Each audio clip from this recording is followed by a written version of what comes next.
There will be 75% reservation in Bihar, bill passed in Assembly, decision taken on the basis of caste survey. Science of oxygen found on Venus. Oxygen is created from the sun's UV rays, NASA and German Aerospace Center revealed. 7 new planets discovered in space. These planets are bigger than Earth in size. Discovery made by NASA. New species of gecko discovered, named as Cinemaspis rashidi. This species found in Western Ghats. And new species of crustacean found in India. Kerala University made the discovery. Uranus Copicolidae named. Recently, Bihar Assembly has passed a bill to increase reservation for backward classes, extremely backward classes, scheduled caste and scheduled tribes from the existing 50% to 65%. If 10% quota reserved for EWS is included in this, the reservation limit will become 75%. It is noteworthy that this decision was taken by the state government based on the caste survey recently conducted by the government. In addition to the existing 10% EWS quota, provision has been made for 18% quota for OBC, 25% for EBC, 20% for scheduled caste, and 2% for scheduled tribe. However, legal experts are raising questions on this decision of the state government. Actually, their objection is regarding the case of Indra Sahni and others versus Union of India of the year 1992. In this, a bench of 9 judges of the Supreme Court had set the ceiling of reservation at 50%.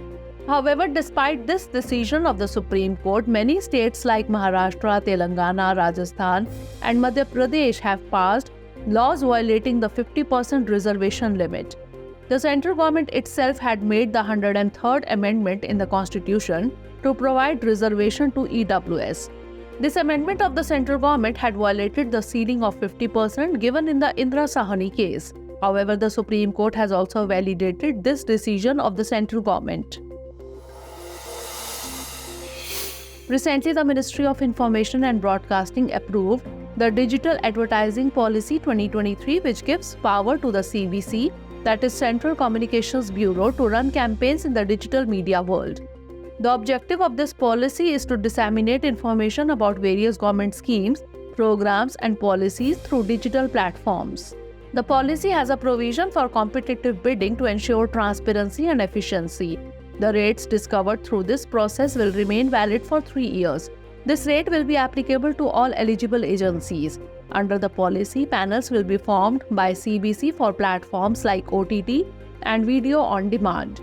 CBC may advertise on these platforms. With this, CBC will be channelizing its public service campaign messages through mobile applications for the first time. This policy will enable CBC to empanel agencies and organizations in the OTT and video on demand space.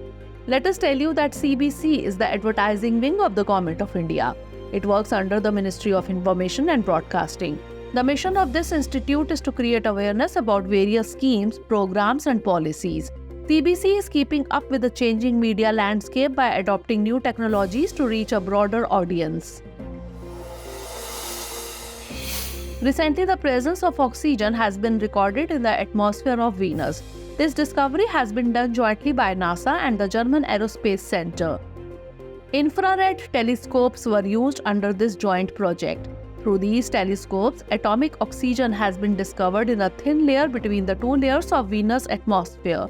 According to experts, there is a layer of clouds containing sulfuric acid up to a height of about 40 miles, that is 65 kilometers, on Venus above the planetary surface, with hurricane-force winds blowing in the opposite direction of the planet's rotation. Oxygen has been found concentrated at an altitude of about 100 km from the planet's surface. Along with this, the temperature of oxygen has been recorded here during the day, ranging from 0 to minus 120 degrees Celsius. At night, the temperature of oxygen on Venus has been found to range from 0 to minus 160 degrees Celsius. According to researchers, oxygen is produced by ultraviolet radiation from the sun during the planet's daytime. It breaks down atmospheric carbon dioxide and carbon monoxide into oxygen atoms and other chemicals. However, the atomic oxygen found on Venus is different from the molecular oxygen present on Earth. Atomic oxygen contains only one oxygen atom, which cannot be used in the respiratory process, whereas molecular oxygen contains two oxygen atoms and is breathable. Recently, American Space Agency NASA has shared a new discovery.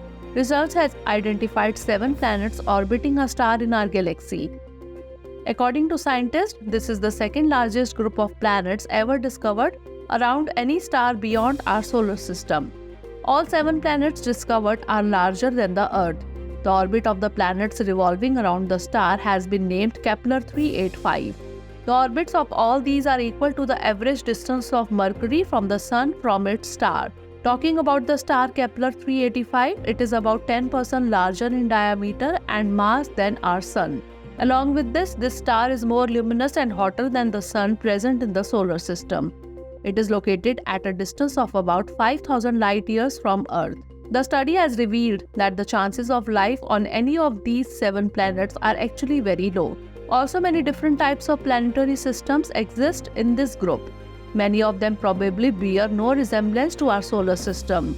Let us tell you that the Kepler Space Telescope was launched by NASA in 2009. However, the life of this telescope ended in the year 2018. Exoplanets are detected by observing the brightness of a planet passing through Earth's vantage point through a telescope. This telescope has catalogued about 4,400 planets during its tenure.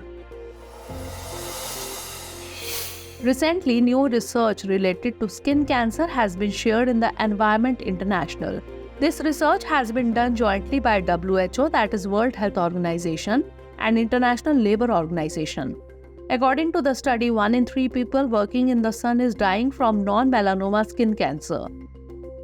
According to statistics, in the year 2019, about 1.6 billion people were exposed to solar ultraviolet radiation while working in the sun, which is 28% of the people of working age. In the same year, about 19,000 people died due to non-melanoma skin cancer, of which 65% were men.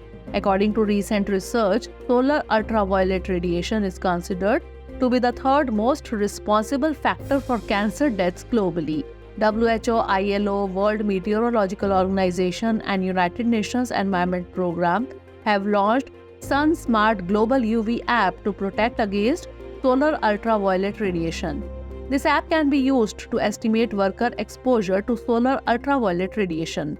Let us tell you that non-melanoma skin cancer develops in those parts of the body that are regularly exposed to the sun. In this, the cells forming the upper layer of the skin grow out of control and form cancerous areas or lumps. However, non-melanoma skin cancer can be treated with minor surgical procedures.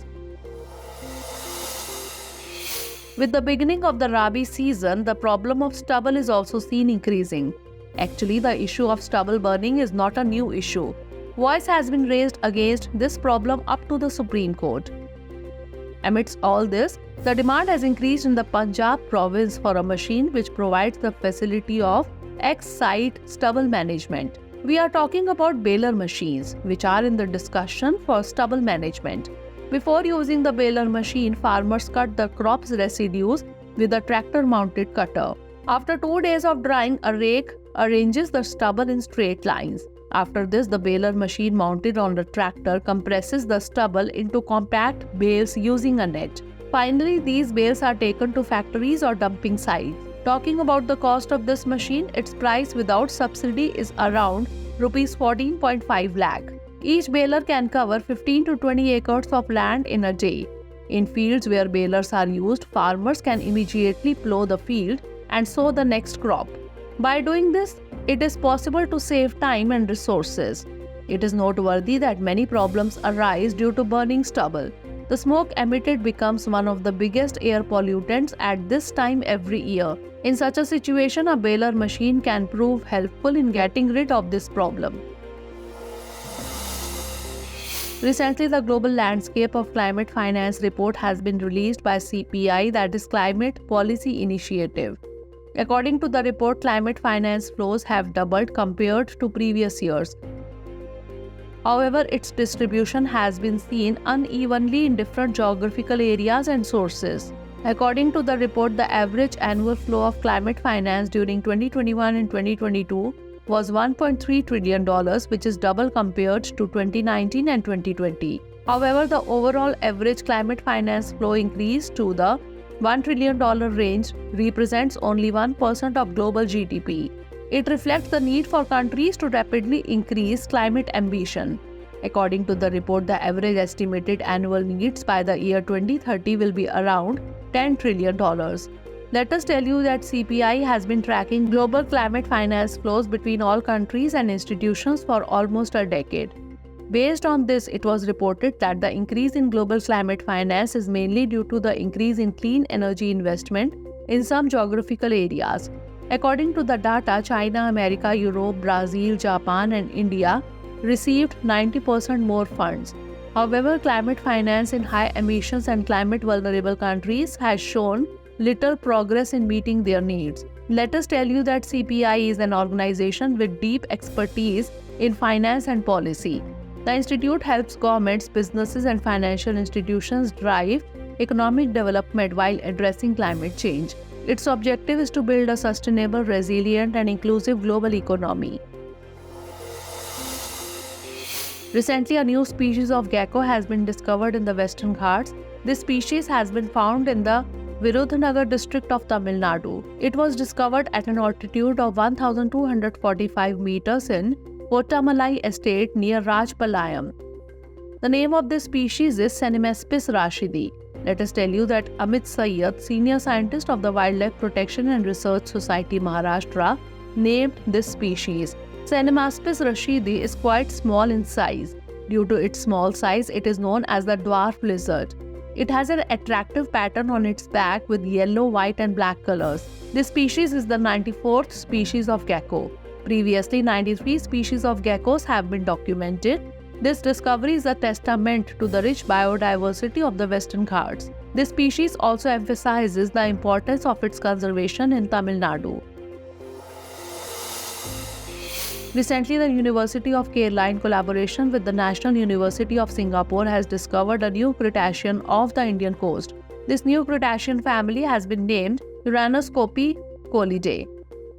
It is a parasite that depends on the copepod dolphus stargazer or Uranoscopus guttatus fish for food. It is noteworthy that the copepod dolphus stargazer fish is found at a depth of 300 to 550 meters off the southwest Indian coast. The females of this species are about 5 to 6 millimeters longer and larger than the males. The first species discovered has been named Glyptothoa sagara. The second species has been named Althusa aquabio. The third new species is a 11 to 12 millimeter flesh-piercing parasitic copepod, which has been named Cardiodectus vampire. Let us tell you that the crustaceans are members of phylum Arthropoda. These are free-living freshwater or marine animals. But as an exception, there are some terrestrial ones also. Recently, the PVTG development mission was launched by Prime Minister Narendra Modi to empower tribals. Under this mission, access to the basic needs of PVTG families will be facilitated, which includes basic facilities like education, health, safe housing, telecom connectivity, electricity, and nutrition. The mission will be implemented through 9 ministries. Apart from this, saturation of schemes like Pradhan Mantri Jan Arogya Yojana, sickle cell disease eradication, TB eradication, 100% vaccination, PM Surakshit Matritva Yojana, PM Matru Vandana Yojana, and PM Jan Dhan Yojana will be ensured. The Union Cabinet chaired by PM Modi has also approved celebrating November 15 as Janjatiya Gaurav Divas.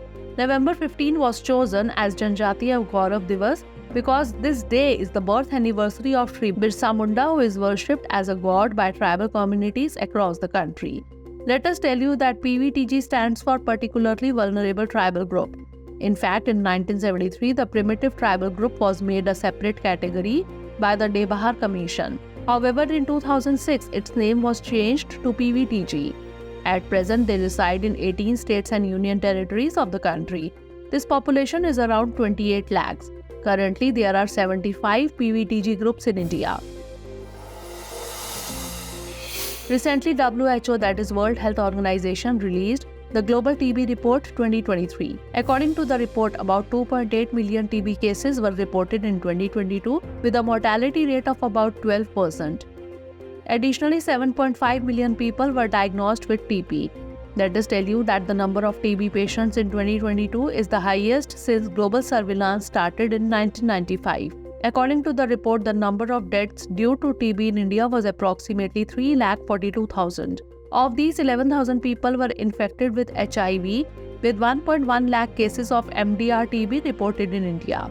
MDR-TB or multi-drug resistant TB is a form of TB caused by bacteria that do not respond to the two anti-TB drugs, isoniazid and rifampicin. Its treatment options are very limited. According to the report, 30 high-risk countries were responsible for 87% of the world's TB cases in 2022. These mainly include Indonesia, China, the Philippines, and other countries. Let us tell you that TB is an infection caused by the Mycobacterium tuberculosis bacteria. World Tuberculosis Day is celebrated every year on 24 March to make people aware. India aims to make the country TB free by 2025, while the global target of TB eradication is 2030. Its theme for 2023 is Yes, We Can End TB. Recently, the Production Gap Report was released. This report has been published by the Stockholm Environment Institute, Climate Analytics, E3G, the International Institute for Sustainable Development, and the UN Environment Programme. The report said governments plan to produce twice as much fossil fuels as they need to limit global warming to 1.5 degrees Celsius by 2030. Apart from this, it is also planned to produce 69% more than 2 degrees Celsius. The report analyzes emissions from 20 major fossil fuels producing countries, and this situation has arisen when 151 governments promised to achieve net zero emissions by 2050 to 2070. The latest forecast outlined in the report show that global coal, oil, and gas demand will peak this decade, with global coal production increasing by 2030, despite commitments made by governments in the 2015 Paris Agreement. It is noteworthy that the Paris Agreement is an important environmental agreement that was adopted by almost every country in the world in the year 2015 to deal with climate change and its negative effects.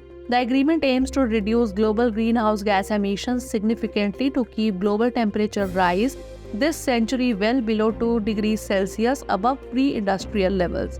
Along with this, a target has been set to limit the temperature rise to 1.5 degrees Celsius in the future.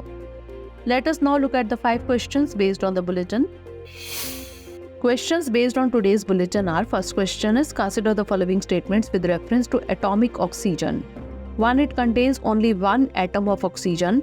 2. It is used in the respiratory process. 3. Its presence has been recorded on Venus and Mars. How many of the above statements are correct? Only 1, only 2, all 3, or none? Next question is, consider the following statements with reference to non-melanoma skin cancer.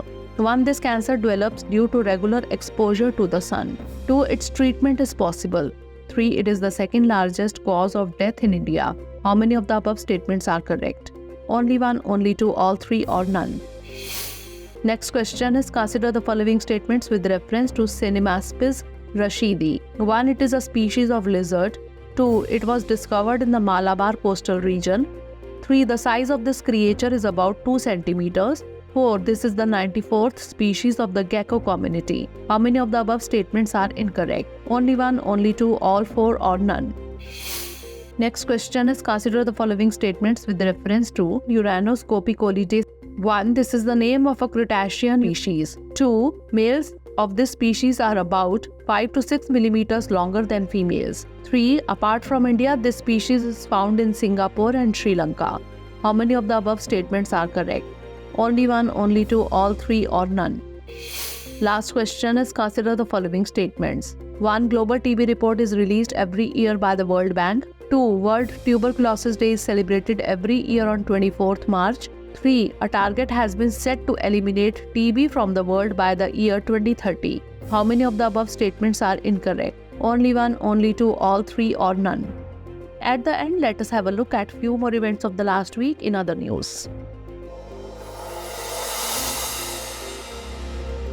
Aina Dashboard for Cities portal has recently been launched by the Ministry of Housing and Urban Affairs. Through this portal, urban local bodies across the country will be able to voluntarily submit their data on a regular basis across 5 broad pillars. These pillars are indicators related to political and administrative structure, finance, planning, citizen-centric governance, and delivery of basic services. Its primary purpose is to help cities see how they are performing compared to other cities. At the same time, its main objective is to inspire them by pointing out possibilities and areas for improvement, and also to provide them with an opportunity to learn and engage with leading cities. Ranking of bodies will not be done through this, but its function is to promote peer learning among cities. The US Centers for Disease Control and Prevention, or CDC, has recently detected the Omicron variant of COVID-19, BA.2.86 or JN.1. The variant JN.1 was first detected in the US in September 2023, whereas till now cases related to this have been reported in 11 countries like United Kingdom, Iceland, Portugal, Spain, and Netherlands. However, the variant is not yet a cause of concern. Let us tell you that currently there are BA.2.86, DV.7, XBB, XBB.1.9.1, XBB.1.9.2, and XBB.2.3 variants under the monitoring of the World Health Organization. Recently, the QS Asia World University Rankings 2024 have been released. In this ranking, Peking University of China has secured the first rank, and Hong Kong University has secured the second position, while National University of Singapore stood at third position. Only 2 Indian institutions, IIT Bombay and IIT Delhi, have made it to the top 50 in the ranking. IIT Bombay has secured the top position in India and 40th position in overall Asia, whereas IIT Delhi secured second position among Indian institutions and 46th rank overall. Let us tell you that this ranking is released every year by Quacquarelli-Symonds or QS. This time, 11 indicators were used to compile this ranking. Some of these key indicators are academic reputation, employer reputation, teacher-student ratio, international research network, etc. Amid the challenges of paddy stubble burning and air pollution in Delhi NCR region, the Indian Agricultural Research Institute Delhi has developed a new variety of paddy. Its name is Pusa 2090. Apart from giving more yield in less time, it is also capable of dealing with the threat of pollution. This new variety is an improved version of the currently used Pusa 44, which will mature in only 120 to 125 days, that is about 4 months, whereas the Pusa 44 variety takes 155 to 160 days to mature. In such a situation, this new variety will give farmers about 30 days time to prepare their fields for the next crop. This will help in preventing the danger of stubble burning. Recently, the 33rd Conference of the World Organization for Animal Health, or WOAH, Regional Commission for Asia and Pacific, was held in New Delhi. The conference was attended by delegates of 36 member countries, including India, senior officers from regional and international organizations, and representatives of private veterinary organizations. The conference emphasized the challenges posed by the COVID-19 pandemic and the important role of scientific expertise in assessing risk at the human-animal environment interface. The objective of the conference was to highlight the need to enhance the resilience and capacity of veterinary services to meet future challenges. Recently, the Kenneth Boulding Award has been announced. This time, the award has been jointly won by Beena Agarwal and David Barkin. This award has been given for their remarkable work in the field of ecological economics. Let us tell you that this award is dedicated to those individuals who make significant contributions to ecological economics by adopting the extraordinary qualities of Kenneth E. Boulding. This award is given by the International Society for Ecological Economics in honor of ecological economist Kenneth E. Boulding. Abundance in Millets, a song spreading awareness about millets, has been nominated for the Grammy Awards 2024. It has been included in the Best Global Music Performance category. The song is composed by Falguni Shah and Gaurav Shah, while Indian Prime Minister Narendra Modi is its co-writer. It also includes an excerpt from the Prime Minister's speech on millets. Let us tell you that on the recommendation of the Government of India, 2023 was declared as International Millet Year by the United Nations. The Grammy Awards are given in the field of music by the Recording Academy of America. Recently on Legal Services Day, the Chief Justice of India launched the Legal Awareness Program Vidhan Se Samadhan. In the first phase, it will be started in 11 states, which will run from December 1st to March 31st, 2024. The second phase of the program will run from April 1st, 2024 to March 31st, 2025. The National Legal Services Authority or NALSA's helpline number 15100 and the upgraded version of NCW's mobile application Her Legal Guide were also launched during the event. Let us tell you that Her Legal Guide has been started to provide all the information about laws related to women on a single platform. Giving a new dimension to India-Bangladesh relations, 3 projects have recently been inaugurated in Bangladesh. These 3 projects are Agartala-Akhora Cross-Border Rail Link, Khulna-Mongla Port Rail Line and Maitri Super Thermal Power Plant Unit 2nd. These 3 projects have been made with the help of India.